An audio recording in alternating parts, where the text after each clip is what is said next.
पुनः स्वस्तिर्मानुषेभ्यः ऊर्ध्वम् जिगातु भेषजम् शन्नो अस्तु द्विपदे शं चतुष्पदे ॐ शान्तिः शान्तिः शान्तिः सहस्रशीर्षा पुरुषः सहस्राक्षः सहस्रपात् स भूमिम् विश्वतो वृत्वा अत्यतिष्ठद्दशाङ्गुलम् पुरुष एवेदगम् सर्वम् यद्भूतम् यच्च भूयम् उतामृतत्वस्येषानः यदन्नेनातिरोहति एतावानस्य महिमा अतो ज्यायागिश्च पूरुषः पादोऽस्य विश्वाभूतानि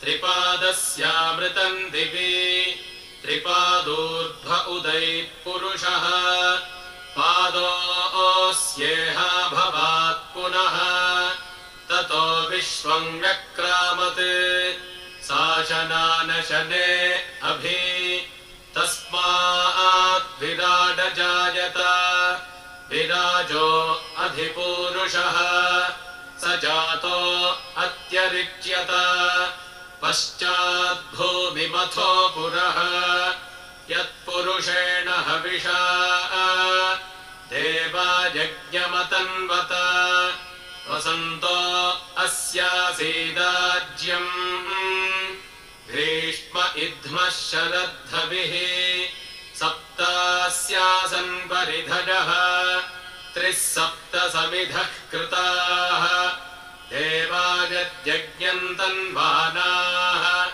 अबध्नन् पुरुषम् पशुम् तम् यज्ञम् बर्हिषि प्रोक्षन् पुरुषम् जातमग्रतः तेन देवा अयजन्त साध्या ऋषयश्च ये तस्माद्यज्ञात् सर्वहुतः सम्भृतम् वृषदाज्यम् पशोगस्तागिश्चक्रे वायम् याने आरण्यान् ग्राम्याश्च ये तस्माद्यज्ञात् सर्वहुतः ऋचः सामानि जज्ञिरे छन्दागुंसि जज्ञिरे तस्मात् यजुस्तस्मादजायत तस्मादश्वा अजायन्त ये केचोभजादतः गावोह जज्ञिरे तस्मात् तस्माज्जाता अजावयः यत्पुरुषम् व्यदधुः कतिधा व्यकल्पयन् मुखम् किमस्य कौ बाहू कावूरूपादावुच्येते ब्राह्मणोऽस्य मुखमासीत् बाहूराजन्यः कृतः ऊरू तदस्य यद्वैश्यः पद्भ्यागुम् शूद्रो अजायत चन्द्रमा मनसो जातः चक्षोः सूर्यो अजायत मुखादिन्द्रश्चाग्निश्च प्राणात् वायुरजायत नाभ्या आसीदन्तरिक्षम् शीर्ष्णोद्यौः समवर्तत पद्भ्याम् भूभिर्दिशः श्रोत्रात् तथा लोकागम् अकल्पयन् वेदाहमेतम् पुरुषम् महान्तम् आदित्यवर्णम् तमसस्तु पारे सर्वाणि रूपाणि विचित्य धीरः नामानि कृत्वाभिवदन् यदास्ते धाता पुरस्ताद्यमुदा जहार चक्रः प्रविद्वान् प्रदिशश्च तस्रः तमेवम् विद्वानमृत इह भवति नान्यः पन्था अयनाय विद्यते यज्ञेन यज्ञमयजन्त देवाः तानि धर्माणि प्रथमान्यासन् महिमानः सचन्ते यत्र पूर्वे साध्याः सन्ति देवाः अध्यः सम्भूतः पृथिव्यैरसाच्च विश्वकर्मणः समवर्तताधि तस्य त्वष्टा विदधद्रूपमेति तत्पुरुषस्य विश्वमाजानमग्रे वेदाहमेतं पुरुषं महान्तम् आदित्यवर्णं तमसः परस्तात् तमेवं विद्वानमृत इह भवति नान्यः पन्था विद्यते जनाय प्रजापतिश्चरति गर्भे अन्तः अजायमानो बहुधा विजायते तस्य धीराः परिजानन्ति योनिम् मरीचीनां पदमिच्छन्ति वेधसः यो देवेभ्य आतपति यो देवानां पुरोहितः पूर्वो यो देवेभ्यो जातः नमो रुचाय ब्राह्मये रुचं ब्राह्मं जनयन्तः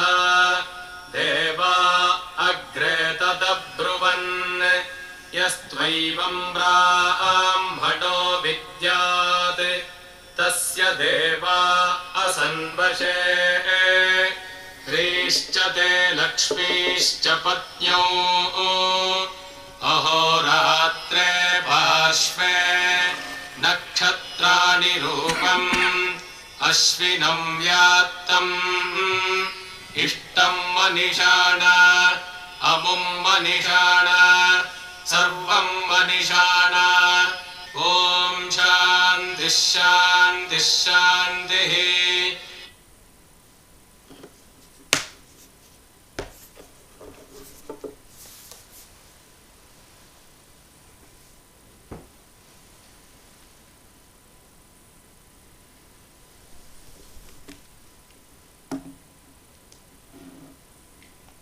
ॐ सहना भवतु सहनौ भुनक्तु सह वीर्यङ्करवावहै तेजस्विनावधीतमस्तु मा विद्विषावहै ॐ शान्ति शान्ति शान्तिः. Namaste to all.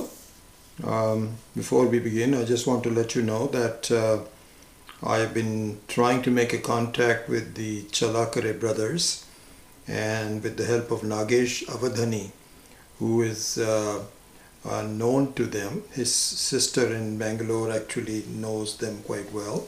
I was able to make contact, and I wanted to repay them for chanting this very beautiful Purusha Suktam before the class that we've been doing. We did that in Rudram. We had sent some money.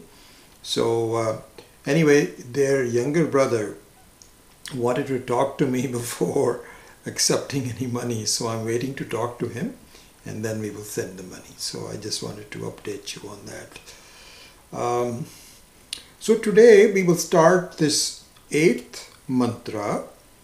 Tasmad ashva ajayanta yeke cho bhayadatah gavo hajjagire tasmat jata ajavaya. This is the 8th one that we are doing. So I think I may have mentioned it to you before that Swami Maheshananji was not proposing to take every verse. There are 24 verses altogether in Purusha Suktam, and he was going to take half of them, which he considers to be the most significant. So out of that sequence of 12 mantras, we are doing number 8. So there's 4 more to do. Both mantras number 7, which we did last week, which is Tasmat Yagyat Sarvahutaha Richas Samani Jaggire, etc., and the one that we are doing today are pretty short. They're straightforward, and it's very possible that we can cover the entire number 8 today itself. Then from this point on, he's going to spend a lot of time on the remaining 4 verses. Kind of like what we did with, remember the one Tasmad Virad Jayata Virajo Adi Purusha Sajato Atyarichyata. We spent multiple classes on that. And I think that's going to happen again with the remaining 4. So today's is generally a short verse, significant verse, but a short one that we are going to do today. So the sequence of these verses is, well, let me even make some general comments even before I go into the sequence of verses. One thing that we need to keep in mind as we are studying Purusha Suktam is that through the study of Purusha Suktam, we need to recognize the presence of Purusha, Ishvara, Shiva, all the same person, Ishvara. We need to recognize the presence of Ishvara in our entire life. In the previous life, in this life, and if necessary, in any future life. So we need to really, this is the main thing that we should get out of studying Purusha Suktam, is that we are not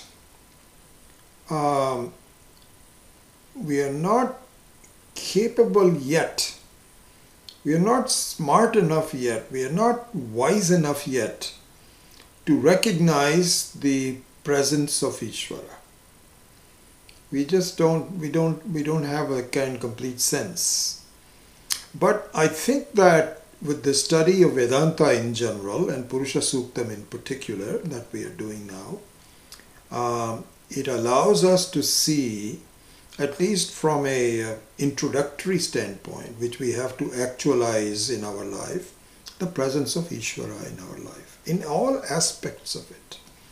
Your decision making, your health, your future, your punya papa, everything that you can think of in your life is being assisted by Ishvara.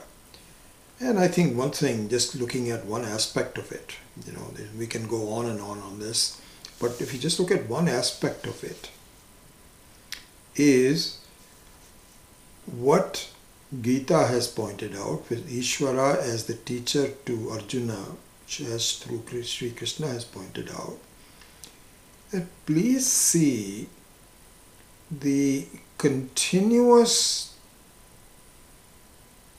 involvement of the Jiva and Parameshwara at every step of our life.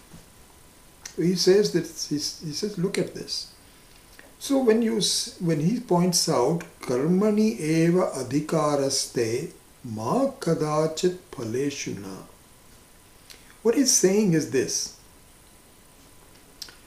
you have a independence to do anything you want to in your life. Anything. I think we have gone through this before, and Swami Maheshananji really explained this so well, very nicely in his book Astitvaka Vikas, which I had taken up about 2-3 months ago. So in that he had said, if you just observe that, this is an important thing for us to see. The Jivatma that you and I are at this point always has the independence to choose the next step in our life. Always. We may be in a soup. It's very possible that we may get into some kind of a problem which is pretty bad. If supposing we unexpectedly die, let's say, then of course you get a new beginning, you forget about your previous life. No one remembers the fact that I unexpectedly met an accident or something. That doesn't happen. So you start all over as a new one. But if we have a problem in our life, let's say that you get hurt, or you are unexpectedly put into a prison. I'm just making things up, but anyway, some kind of a problem which seems pretty serious. Swami Maheshananji says, even there, you have a sense of independence as to what the next step will be. So take, for example, a unscheduled imprisonment, something that you did not expect, and you're now in prison. And you say, what happened? I didn't do anything and I've been put into a jail. Your independence is to not worry about what is going to happen.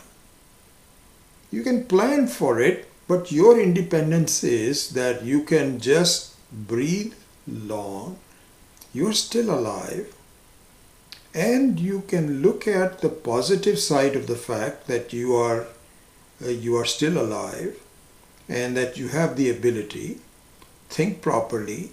Yeah, I'm just giving you some examples. So anyway, so the thing is that the human being, in this partnership between Ishvara and Jiva, Jivatma and Paramatma, look at the beautiful symbiotic relationship between us. So the Jiva has the independence to act at any time. And as soon as you act, the results are given to you right away. This we have to see. The results that are given to you may not be what you expected. And the reason it is not what you expected is because your and my expectations are tinged with error. I think that I should be given better results. I take some action. I take, I take some exam, and I think I should really do well, but I don't do well. And I'm disappointed. So I am disappointed from the standpoint of the fact that what I expected the results to be. But in the grand scheme of things, there is no space for disappointment. Why? Because you and I got exactly what we deserved. So this is what would be called going through the infinite cloud-based computing, which is faultless. You cannot blame the computer, because all the computer does, our human computers can make some errors because it has limited memory and it cannot give you perfect result. It gives you, especially the new artificial intelligence, AI, it gives you the best possible permutation and combination of your results that it can do. But Ishvara's computer is infinite. Cloud space is infinite. Never, whatever you put into it and from the past is never forgotten. And it takes all of that into account in giving you any result at any one time. So what we can say from here, to summarize this topic, is the results that you get at any point in your and my life has been personally signed off by Ishvara. And how has it been signed off? Because the Karma Phaladata is one who is perfect. There is no partiality, there is no error, there are no obstructions. It is exactly what you and I deserve at any one time. So, this is a very important thing to see, that, so it goes back to what I was saying earlier, that you and I are not educated enough, we are not smart enough yet. We will hopefully get one day. We are not wise enough yet to recognize the presence of Ishvara in our life at every second.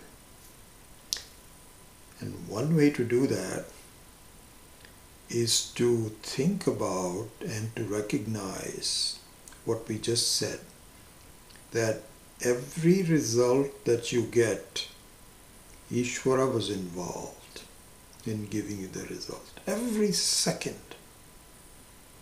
Cannot be any mistake. That is the presence of Ishvara. The laws of life, the laws of this world are the presence of Ishvara. There's nothing else that we need to do. You don't have to find it and say, where is Ishvara, this, that or the other. Hey, every experience in life has been presented back to you by Ishvara. And the interesting thing is that in the midst of this whole give and take of giving doing actions and getting the results of it, your independence is never lost. And so in that sense, if you can look at it this way, the Saguna Brahman, Ishvara, can be taken as the set of laws that give you the results at any one time. And the Nirguna Brahman is nothing but your own independence. This is a beautiful partnership between Nirguna Brahman. So really speaking, we talk about Nirguna, this is exactly what our issue is, that we don't understand that the Shastra, when you say Atma, it looks like it's sort of like some kind of a concept. Atma means you. Me? Yep, me. And so really speaking, when you say Nirguna Brahman, it really means Nirguna you. And when it says Saguna Brahman, it means Saguna you. Saguna you means that one which is endowed with experiences.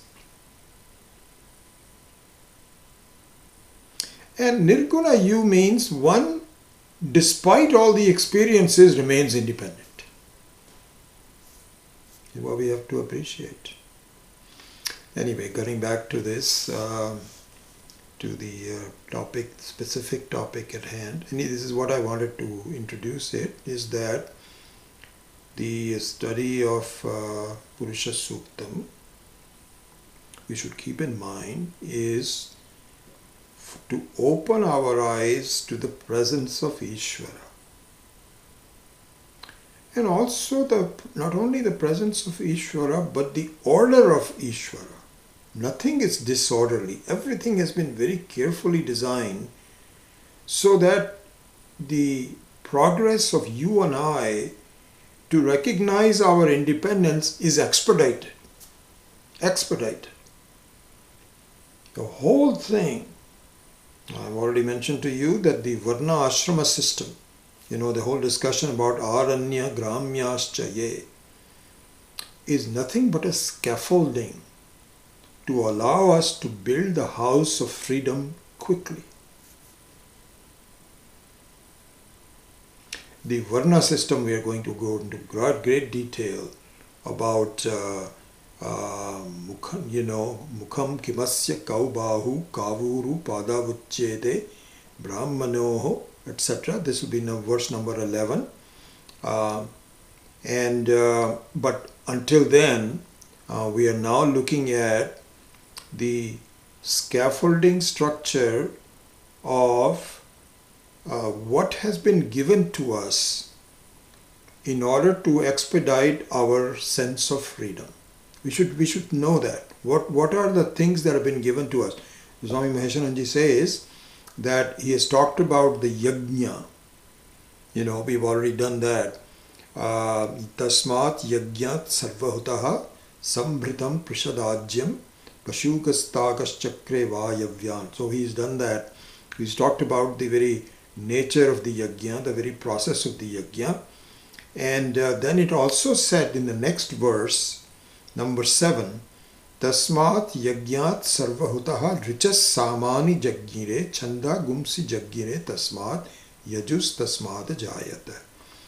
So there in that verse it was pointed out, as we did last week, that the instructions on how to do yajna, how to treat my life as a homa, not only as a yajna, but a special form of yajna, which is homa, which we have gone through previously. You understand what a homa is. A gradual process. You're not just going to go and finish it off in 10 minutes, which could be a yajna. Homa takes a long time. You have to keep on offering the ajyam and prisham and so on, ghee, and inflame it and make it slowly sustainable fire. This is what homa is. And so our life should be like that. It is not just quickly doing something.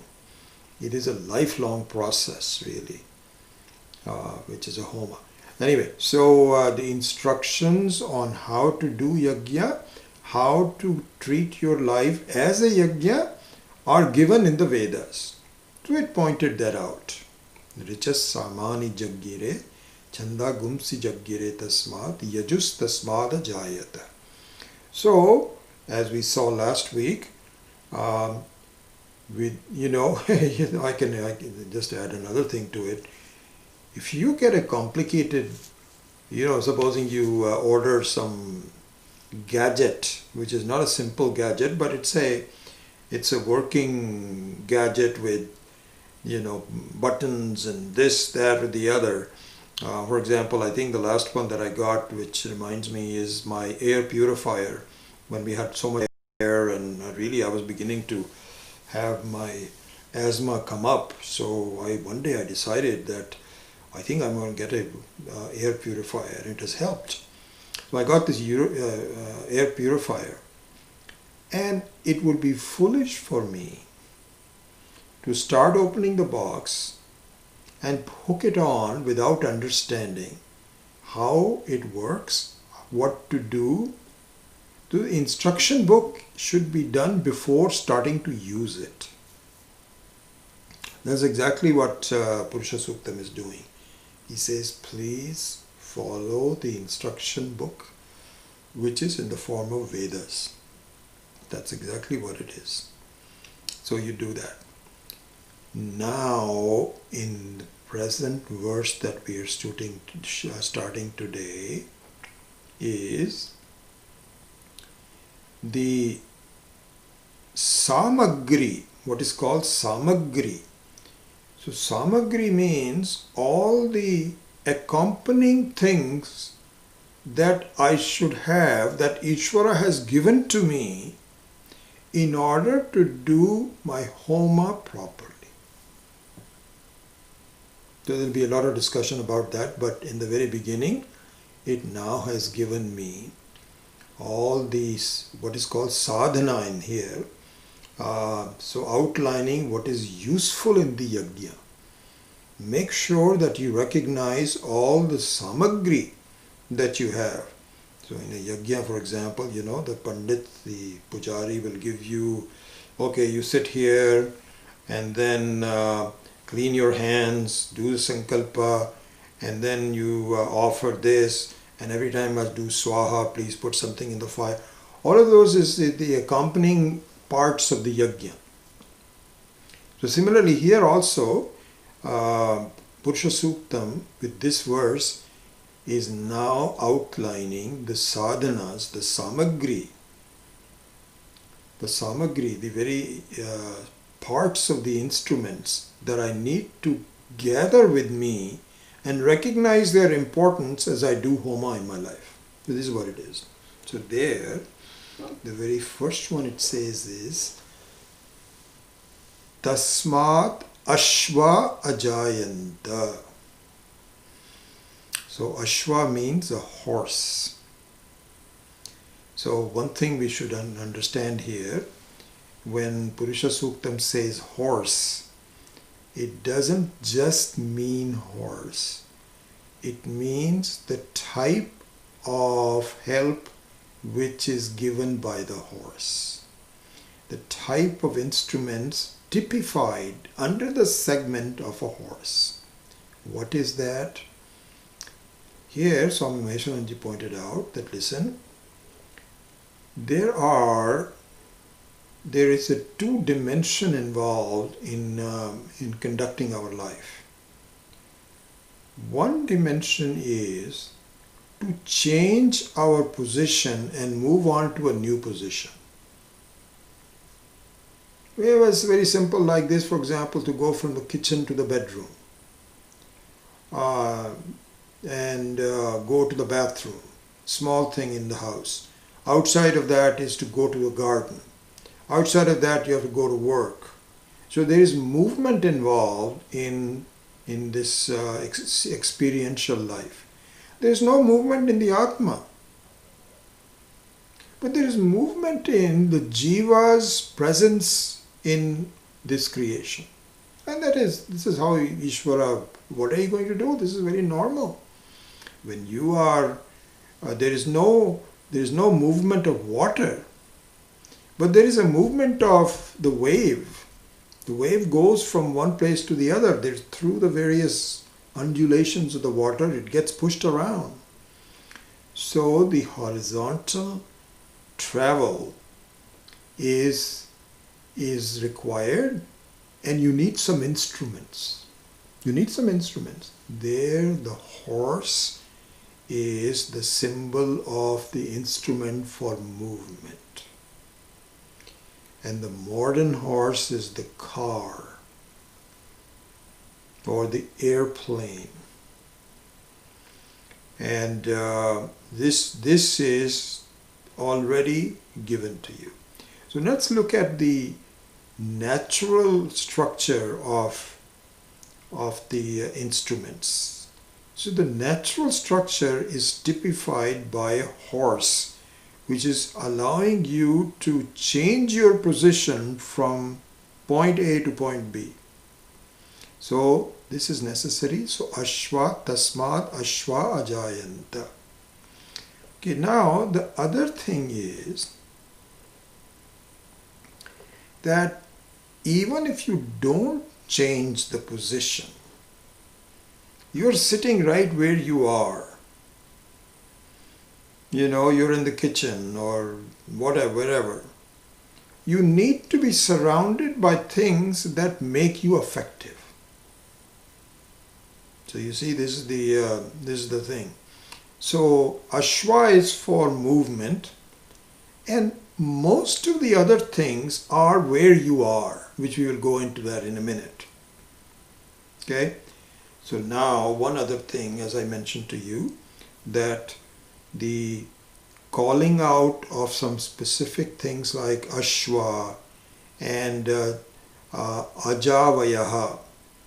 So Ajavayaha means, Aja means a goat. Aja means a goat. Then Avihi means sheep. Ajavayaha means the surrounding domestic animals that you need even just sitting in your own home. They're not good for you to, you cannot sit on a goat and move. But they are useful for just being around you. Let me go over that in a minute. So one other point, and this is a very important point really. and that is that in all of the naming of the animals, they are a symbol of a type. Right? As I mentioned before, that in the case of an ashwa, which is a horse, it is representative of means of vehicles. As a natural vehicle, the horse is unmatched all throughout the history. Through the very ashwa has been there. I mean, it's not as though it was never there at one time. Just like you and I were always there, the ashwa has also always been there. So that's all given to you for mounting, for moving, and so on. Okay, so ashwa is just a symbol of the movement, because now we have cars. We don't need ashwas. We do need ashwas once in a while, but we don't need it all the time. And so similarly, all the others are a symbol of a class, with one exception. And we'll spend some time talking about that, quite a bit of time talking about that, which is called Gau, which in English it has been copied as cow. And what I'm saying is that the Gau is not a class of animals, it is a unique animal. That's all I'm going to say, and we will justify it a little bit later on. Okay, why that is the case. And this is an introduction to the importance of the cow in our life. This is why we call it the sacred cow. You already know much of this. I don't have to really, but I'm just going to give you a reminder, and perhaps some things that you may not have been introduced to. But so we'll come to cow in a minute. But before doing that, let's go to the second partial mantra, which is Tasmad Ashwa Ajayanta. So we are done with that. Ye kecho bhayadataha. Okay. Now,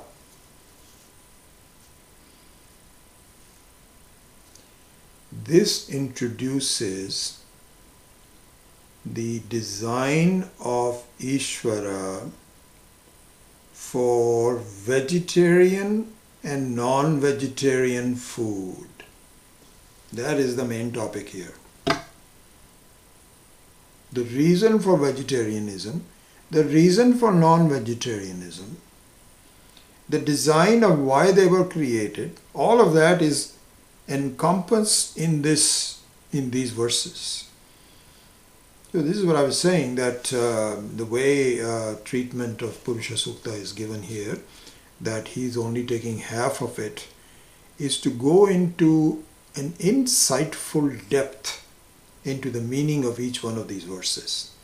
And not just say, and I already mentioned this to you when I was proposing this class, that please do not expect me to do a grammar. This is not a grammar class where you say Sahasra Shirsha, so Sahasra means 1,000, Shirsha means head, Purusha means this, and so that means the 1,000-headed Purusha. And okay, are we done? Let's go to the next one. Sahasra Aksha Sahasra. It's not how these things are done. And you know, the interesting thing is, you find, if you look at, which I did, I went to the web world and tried to see who has given an interesting commentary, because some of these were not even taken up by Swami Maheshananji. So I wanted to understand. So shallow.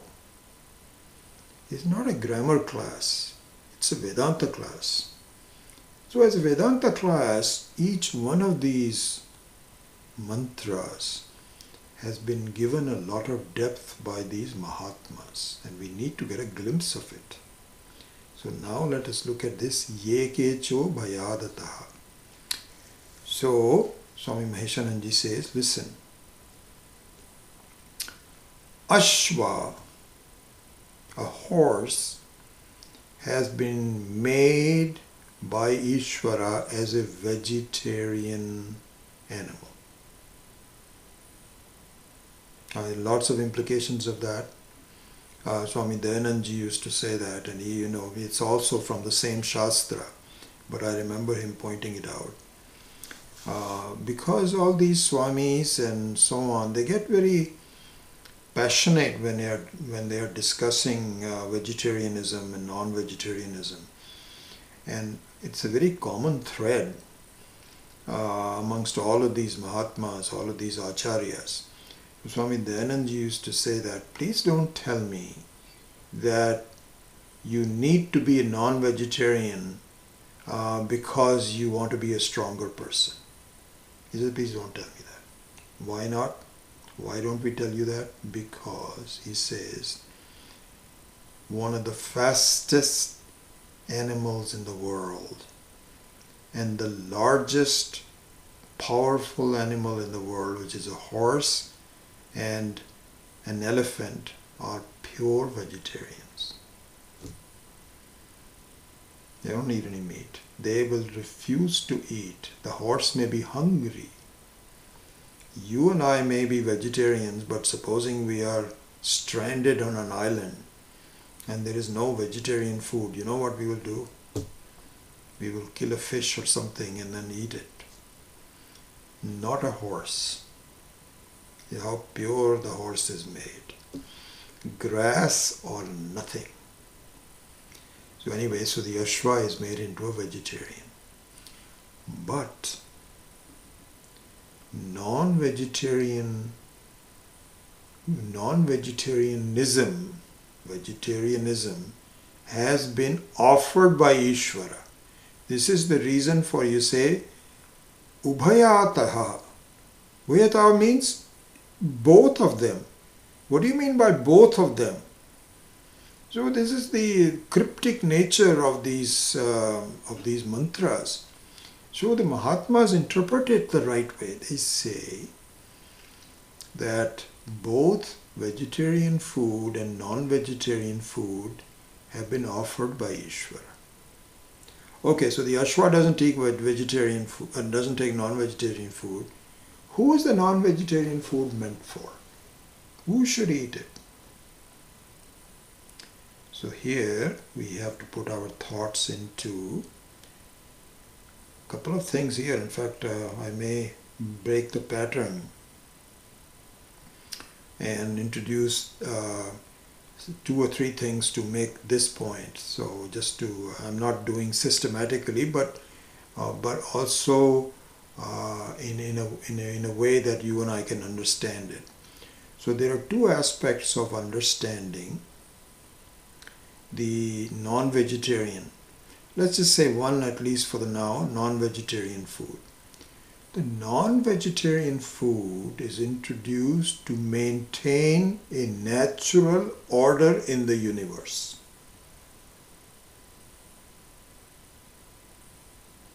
And I might as well just talk about the second aspect of it, and I'll try to connect them.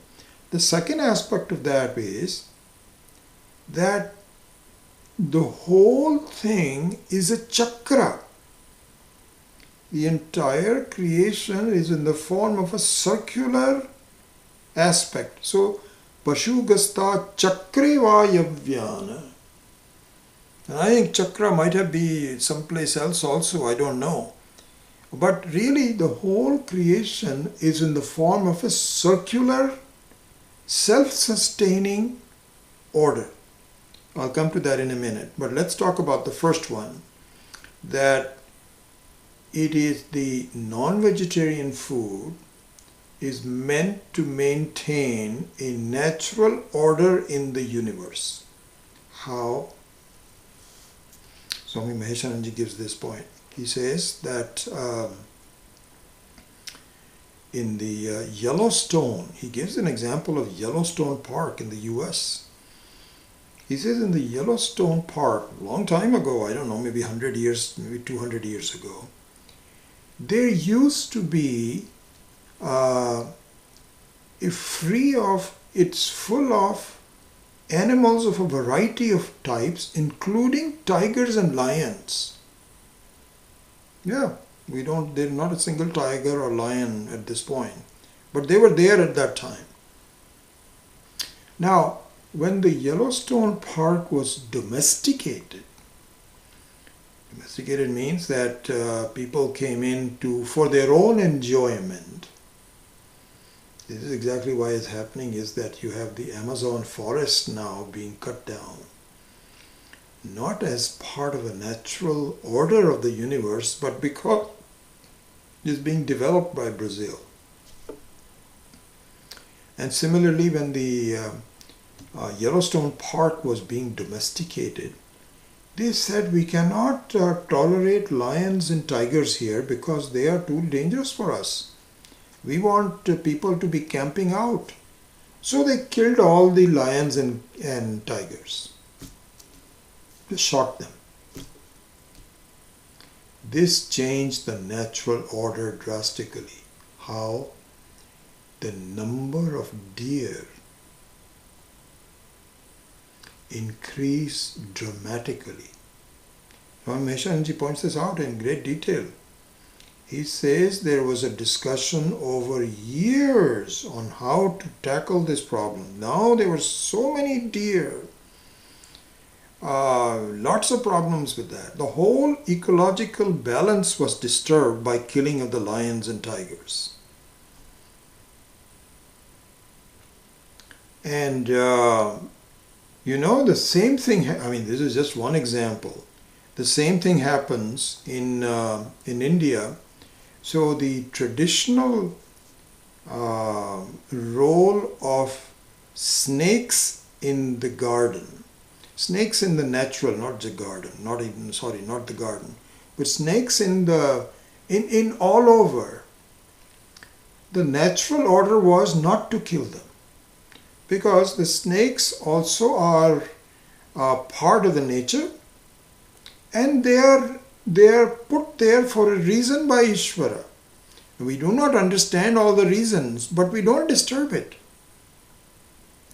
But what happens is that someone is bitten by a snake and dies, and then there is a hue and cry. We need to kill all the snakes. We cannot tolerate it. When you start killing snakes, the population of rats increases. There is such a disturbance in the whole ecological system that you cannot make it okay again. So Swami Maheshananji says, listen, if you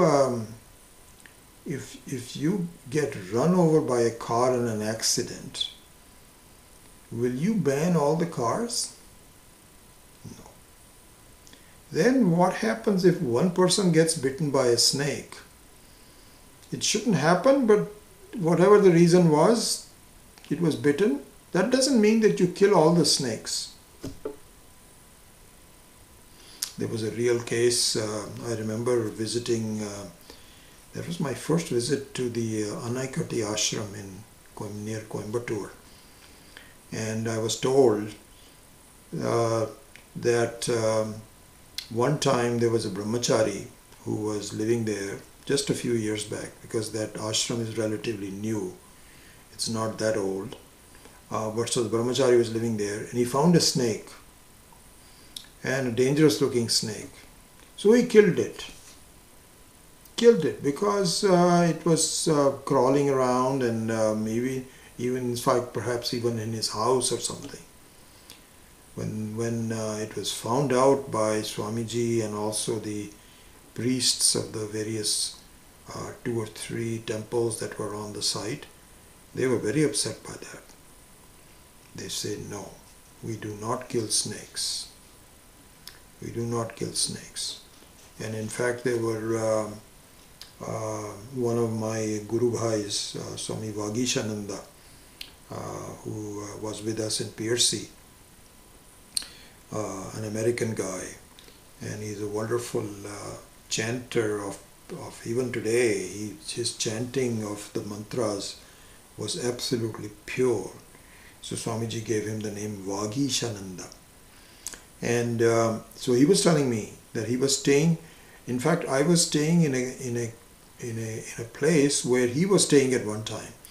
And he says that right in front of me there was a cobra that passed through, scary looking thing, and just calmly passed by, and just so on and so forth. He says, I got shivers.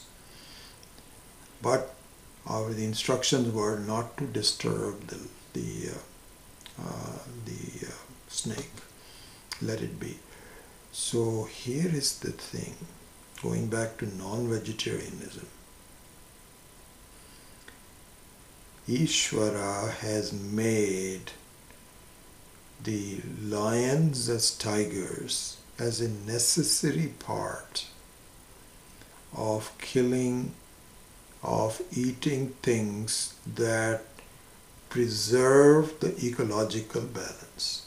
And these are not just tigers, and so the rats also eat insects. The insects eat smaller insects. So there is a big tree sequence. It should all be maintained. All be maintained. So then the question is, what should the human beings do? So anyway, so this is what has pointed out, that Ishvara has given both vegetarian food as well as non-vegetarian food. So question is, what should we have? What should we do? So a few things here. Swami Maheshananji points out that except for animals, human beings cannot survive for long on eating non-vegetarian food only. Cannot do that. You may survive for a few months, but your whole system will just be spoiled completely. So at best you can do is to eat both. You have to eat vegetarian food. So this is called Oshadhaya. Oshadhaya means that Vanaspati or Oshadhaya means edible food. So Swami, so I think it was Swami Chinmayananda that pointed this out. He said, because I think I told you this, that I turned vegetarian due to Swami Chinmayananji. I think I told you that story, so I won't repeat it. So my understanding of his talks on vegetarianisms are relatively fresh in my mind, even though it was like 50 years ago. We used to say that first of all, the way Ishvara has made the human being, we cannot survive by eating rocks. No living beings can survive without eating other living beings. This is the law. So, vegetables are a living being too. So why should I eat the vegetables but not an animal? Why? So Swami Chinmayananda used to say that. He says, here's the thing, it's very simple. The vegetables are meant to be what is called sthavara. Sthavara and jangama. These are the two words used for non-moving and moving. So sthavara means rocks as well as plants that do not move. They are rooted to the ground. It's called sthavara. So Swamiji used to say that given the choice, you cannot say that, I can eat anything because I have to eat a living being. Why should I kill a small plant? I might as well kill a chicken and eat the chicken. No. Why? Because here is the test. you approach a lettuce plant with the view to uproot it, it doesn't recoil from you. It submits to you. Why? Because it sacrifices its own life for your good. It is all part of the Ishvara's order.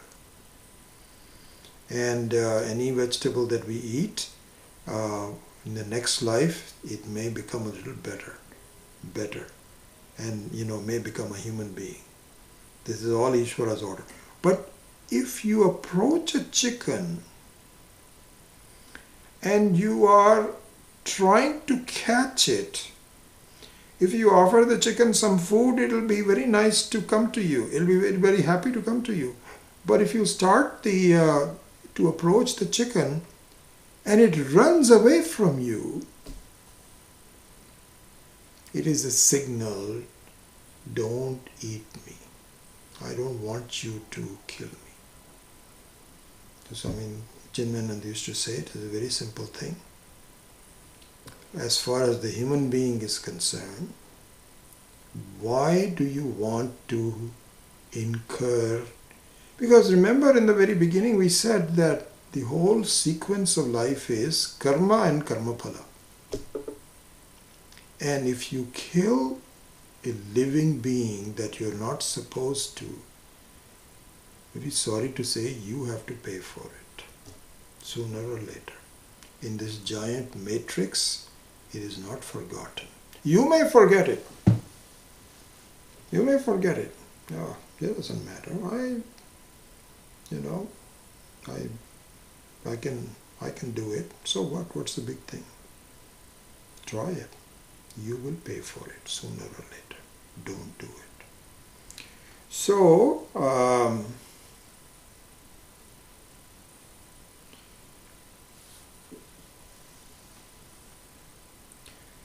and so the Vaidika Drishti, the Drishti of the Shastra, this Drishti means the vision of the Purusha Suktam is that Ishvara has provided us with the right tools to surround ourselves to expedite our movement towards freedom.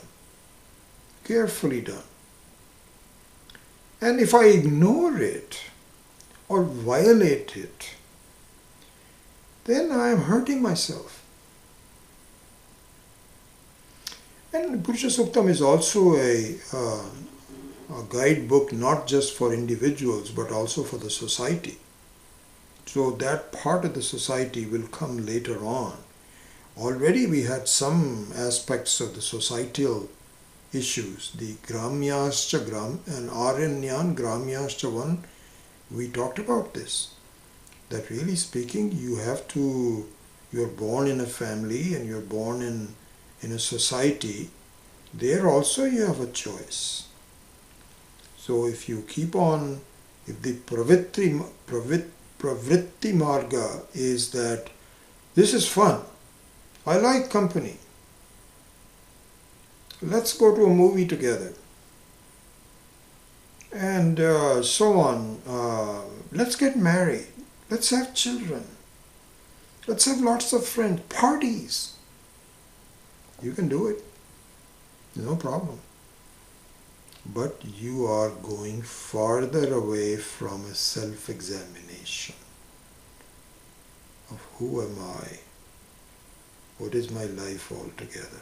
And that is only possible if you do the Aranya rule of, as far as possible, being alone and discover the beauty in your own swarupa. And it doesn't mean that, so this is all important thing, that don't shy away from contact. You don't say that I hate people, therefore I am very superior. What is it? What's that thing? He says, I read this somewhere in the Western publication. He says, I love humanity. I really love humanity. It's just that I hate people. So that's not what we want to say.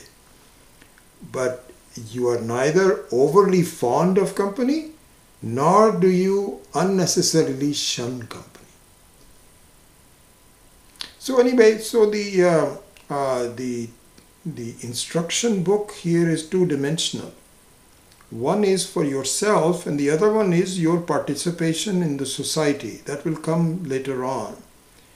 But at this point in time, the Vaidika Drishti, the vision of Vedas, of Purusha Suktam, is that please appreciate the natural design of Ishvara, which has been very carefully done. We haven't finished that. We're going to run out of time. But when we finish doing this, in fact, I think the most important part is Gavo hi Jaggire. The discussion about the importance of cows in our life. Beautiful. What a lovely discussion that Swamiji has presented.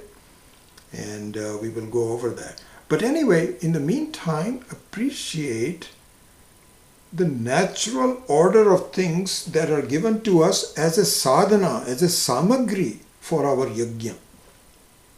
And don't disturb it either from a personal standpoint or from a societal standpoint. But we do. We do. So for instance, we cut trees and don't replant them. We urbanize forests, all for development and money. You know, this is the Kali Yuga. They say Kali Yuga. Kali Yuga is the fourth one of the yugas, which is the most destructive. And this will actually get worse before it gets better. But it is a cycle. It's a chakra. And I will, maybe I can go over the chakra. I don't know. We'll see. But anyway, going back to it, the Kali Yuga is typified by the fact that we violate the natural order left and right. To a point where we see nothing wrong in development. Oh, we need bigger cities. We need more paved roads. We need more cinema halls, places for entertainment. We need cruise ships. Everybody should be able to see the whole world before they die. What is it called? The bucket list. Before I kick the bucket, I want to fill it. Silliest thing I've ever heard of. The bucket list. Even now my friends will once in a while say, on my bucket list is a visit to Zimbabwe. Why do you want to have to go to? Because I have never been there. And I've heard it's a great country. Okay, go to Zimbabwe. You know, so this is the Kali Yuga, where we are headlong. We don't think about just enjoying the natural beauty. And in the meantime, we have made such a mess of the climate and so on and so forth. This is typified by the Kali Yuga. And it doesn't really give us any more happiness. It's not as though we fool ourselves. No, this is, Ishvara has forgotten to give us all these development. We're going to develop it ourselves. So anyway, this is the, so the Vaidika Drishti is that the natural order of the creation, Shrishti, is meant as the right structure for you to accelerate the development of your own sense of freedom. And you are in Kali Yuga, you are in bad hands. The moment there's so many problems from the very beginning. First of all, we do not get introduced to the teaching of the Vedas. Problem number one. And it's not just outside of India. I'm not just talking about outside of India. It's very, very difficult. But even in India, when I was, born and so on and so forth, my parents didn't understand all of this very well. And so they did the best they can. It's not as though they were bad people, but just didn't understand. So I never got the instruction. Luckily for me, I met the right Swami, and even now my knowledge is relatively shallow from a structural viewpoint, but I'm trying to do as well as I can. But that's the issue. We don't even get the proper instructions to begin with. And then, of course, we are caught up in the developmental aspects of the country, of the towns, of ourselves, what kind of language we use. Kali Yuga. This is what Kali Yuga was all about. So we did not get to one of the most beautiful topics here, which is Gavo hi jaggire tasmat. So I will do that next time. And the other one we did not get into is enunciation of chakra, Shrishti chakra. And this is also a very beautiful understanding of this verse. So it's 8:59. Each one of these topics, especially the cow, will take about 20-25 minutes, I think. Chakra will also take about 5 to 10 minutes. So I cannot start on those two. So we will continue with this verse, but I think that will be done next week for pretty much sure. Yeah, I think I'll be just done in one more class. And then after that, we will begin the next verse after that, which is going back in the normal sequence. Tam yagyam barhishi praukshanna purusham jatam agrataha tena deva ayajanta sadhya rishayaschaye. So sadhya rishayaschaye is the main topic of that one. But that is the next one after this that we will do. And that is a very long one. Very long one. So that will be later. But with that, I close today's class on the topic of the careful design by Ishvara to surround the human being. All this is meant for the human being. Because the animals, Ishvara is going to take care of it directly. He doesn't want the animals to, he is not given buddhi. He is given manaha, but not the buddhi to the animals. Because this is why they cannot have any papa and punya. But the human being is a very special creation because we are given the buddhi,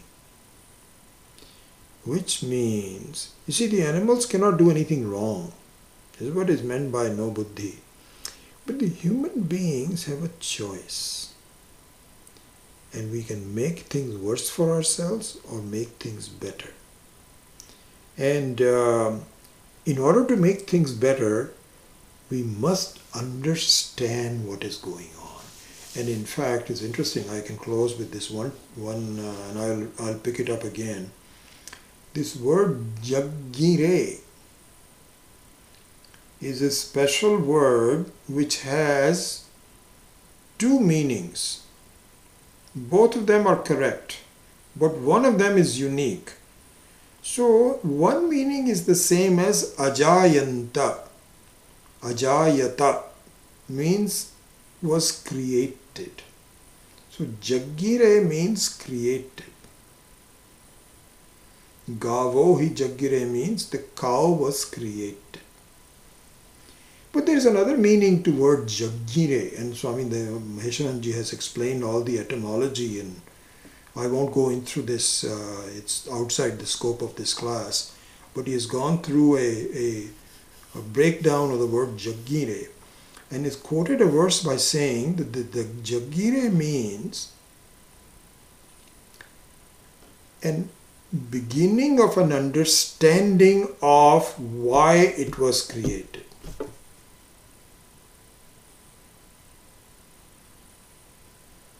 So I'll give you one example of this. I'm just giving the cat out of the bag because next week that will be the main topic. Take the word cow. And in fact, Swami Maheshananji pointed out that the word jaggire is associated with gavoha jaggire. It's not associated with ashva jayanta tasmat jata ajavayaha. Those are relatively straightforward, easy to understand. So just like the words jaggire was given with richa samani jaggire, chanda gumsi jaggire.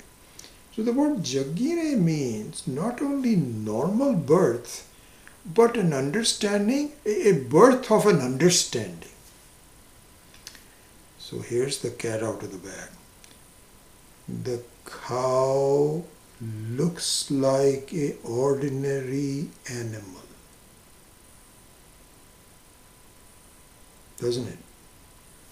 Cows, sheep, yeah, it's one of those things, big deal. The understanding of what a cow is can be just amazing. And the fact of the matter is, it is like your mother. That understanding with facts means jaggire.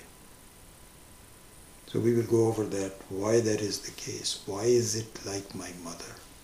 Why is it such a special animal? It's not an ordinary animal. It looks like an ordinary animal. So on the surface, nothing special. It is very special. So we will see that next week. Om Asato Ma Satkamaya Tamaso Ma Jyotirgamaya Mrityor Ma Amritam Gamaya Om Purnamadav Purnamidam Purnat Purnamudachyate Purnasya Purnamadaya Purnameva Vashishyate Om Shanti Shanti Shanti Harihi Om Shri Gurubhyo Namaha Harihi Om.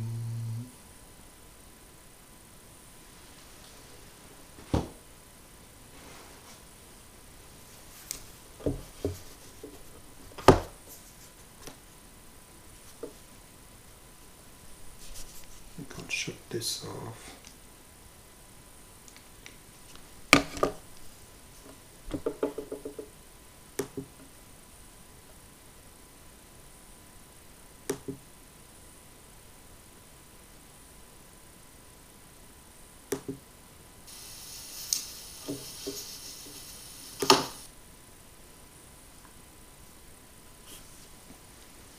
See who's here.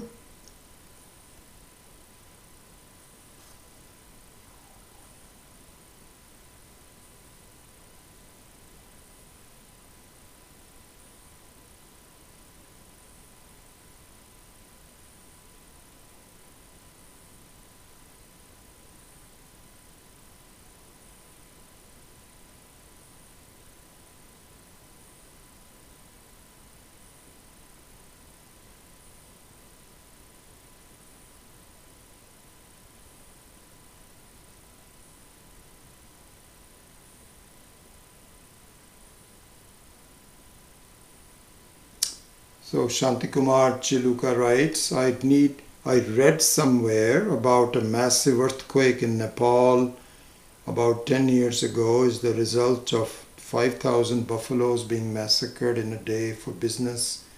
about 15 days ago. Interesting. Then he says the karma phalas, this is karma phala. Similarly, I think massive killing of goats and others for festival bloodbath is the result of most of the problems in this world. And in my childhood, I accidentally saw a goat being killed, and that was the shock of my life. We were vegetarians as my mom was in Arya Samaji. Yeah. Yes, that's true. Yeah, I think that it's not just a single incident of, not a single incident of this type, but an ongoing non-understanding of killing and so on. So we'll go into that in more detail next time. And I think the fact of the matter is it's a violation.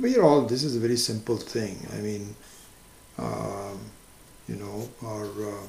violation of the natural laws is now coming to haunt us in terms of the climate change. I really worry about our own children and grandchildren. I don't know about India, but in the US, in California, this was one of the hottest summers around. So the climate change is not something for the future, it is here now. And it has been the result of not a single incident of these killings that Shanti Kumar pointed out, but over a long period of ignorance and of not really following that. So anyway, this is the way things are. Okay, any questions that you had?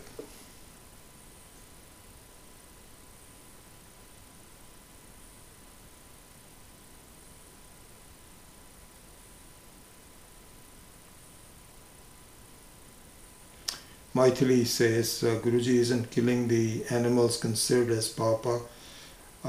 Yes. Yes, absolutely. No doubt about it. There's no reason to do so. Yeah, absolutely. One can be justified in... Swami Chinmananji used to say that. He says, yes, that is true, but we have to be pragmatic. So, for instance, if you have an attack of ants in your home, as an example, then, because this, I remember discussing this with Swami Chinmananji when I first met him, because ants have been around for longer than you and I have, cockroaches. So he was saying, no, there's justification in doing for your own home. So if you kill the ants that are inundating your home, then you are justified. It's still papa, but a justifiable papa. And this justifiable papa can be remedied by some simple prayers. And this is why the simple prayers are important, because you'll say, and in fact, it's interesting, every time you do this, you probably have killed about 1,000 different bugs. What are you going to do about it? So this is why we don't agree with the Jains and Buddhists who are overly careful, you shouldn't do this and so on. Hey, this is, you are supposed to be going around and it is justifiable, papa. But if you see an ant outside somewhere on the road and you kill it, that is unnecessary. All that is taken care into account. Ishvara knows whether it was, you don't say, oh, it's the same, what difference does it make? No. If this is your own home, you tell Ishvara, please make me protect. I have got so many problems with rats and so on, and I'm making sure that they are exterminated from me because they are just making my life difficult. And I'm justified in making sure that even though I'm living in a kind of like a rural area, but I am justified, I think. And if I do normal prayers with Rudram and Purusha Suktam and so on, then those papas get neutralized. They are there, but they get neutralized. But if I go out of the way and, kill some animal, then that is not justified. Then the papa becomes more poignant in that manner. Yeah. All right, so it looks like that's... next time tell us about some animal sacrifices mentioned in some of our scriptures. And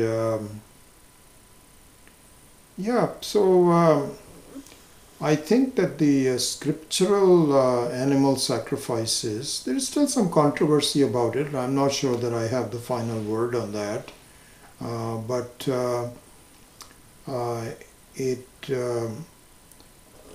I suppose it would be justified in that sense, because if it is really written in the Vedas that animal sacrifices could be given. But then also, if you and I have a personal feeling that none of that should happen, then we don't have to do I'm sure there are scriptural yajnas that don't involve killing of the animals. It was in our Rishikesh ashram, if those of you that have been to the Rishikesh ashram, there is a hill. So if you're facing the Rishikesh ashram with your back to the Ganga, okay, then it is on your right hand corner, 45 degrees from the front and the side, right hand corner, there's a big hill. And there is a temple there, very, very tall, very high temple. So somebody was telling me that, it's worth visiting. You cannot hike it up, it's just too long. So, but you can take a ashram car, so we did. And we spent some time at the temple. So I remember talking to the pujari.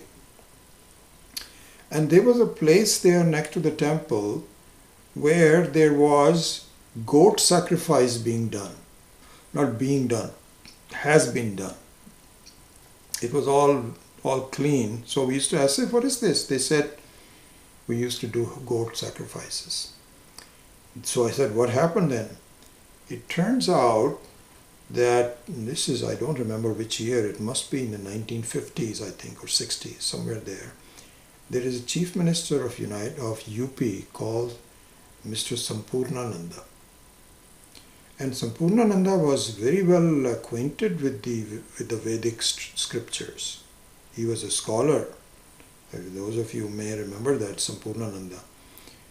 He visited the temple and he said, stop it.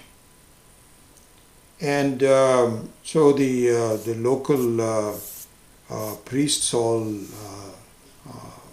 protested and said, no sir, this is what we have been told to do by the scriptures. He said, I do not care. I am the chief minister of this state, and in my state, none of the temples are going to do any animal sacrifice. So he says the original priests are very upset and so on. But what happened was that they found other sacrifices, other passages that did not involve a sacrifice. And they are happy about it. They don't have to, because killing a goat for a sacrifice, you can imagine how messy that must be to clean things up and so on. So he says, I'm very happy that we did that. So wonderful. So yeah, I suppose that I've never really discussed that with Swami Dayanandji, so I'm not so sure that I'm the final authority. Yes, it is sanctioned by the scriptures, but doesn't mean that it has to be done. If it is unpleasant and non-acceptable, it violates our personal beliefs, then don't do it. Not as though you have to do it. That's my understanding of the whole thing. Perhaps somebody else can investigate it and find out. So just do a Google search on it and let me know what you find out, okay? Alright, with that I close the class. Thank you all. We'll see you next week. Bye. Om.